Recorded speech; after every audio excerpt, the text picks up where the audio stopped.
Hello everyone, I'm Anson Tang. Today I'm going to do a video presentation on my progress of my term essay. I choose question 2, Is there life after death, to be my topic. The essay will consist of 6 paragraphs, including introduction, scientific judgment, philosophical argument, 2 counter-arguments and refutations, as well as the conclusion. I will provide some background information about how people view death, such as the European and the Chinese views. Such as in Europe, people think they will work in the tunnel after death. I will then give my thesis statement. There is no life after death, and state my argument one by one in this paragraph. For the scientific judgment, I will state that our consciousness is based on our brain. The function of our brainstem is to control our mind, action, smell, sight, hearing, touch, and taste. After death, the function of our brain stops. We don't have any consciousness and feeling of our existence. In addition, post-death spiritual life is surreal from scientific standpoint. Therefore, there is no life after death.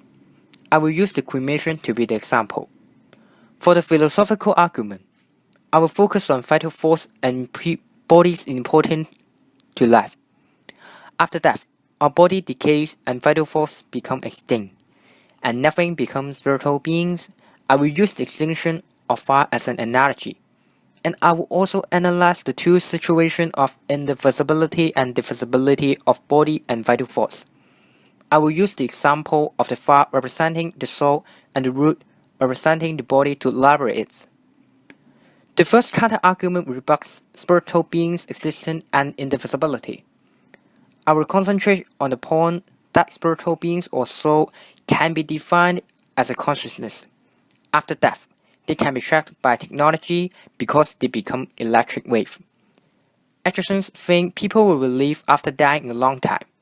Therefore, I will use the Egyptian religion to prove it. I will use Ka, Ba, and A as an examples to prove there is no life after death. The second counter-argument is people's having transmigration after death.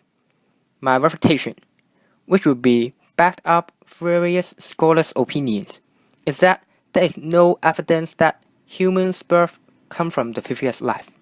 I will also go deeper into the political reason in Asian China's of using transmigration to control people's mind and use the example of Li Sumin as explanation. As for the conclusion, I will give a summary of those points and have a closing statement. That's the end, and thank you very much for your time and attention.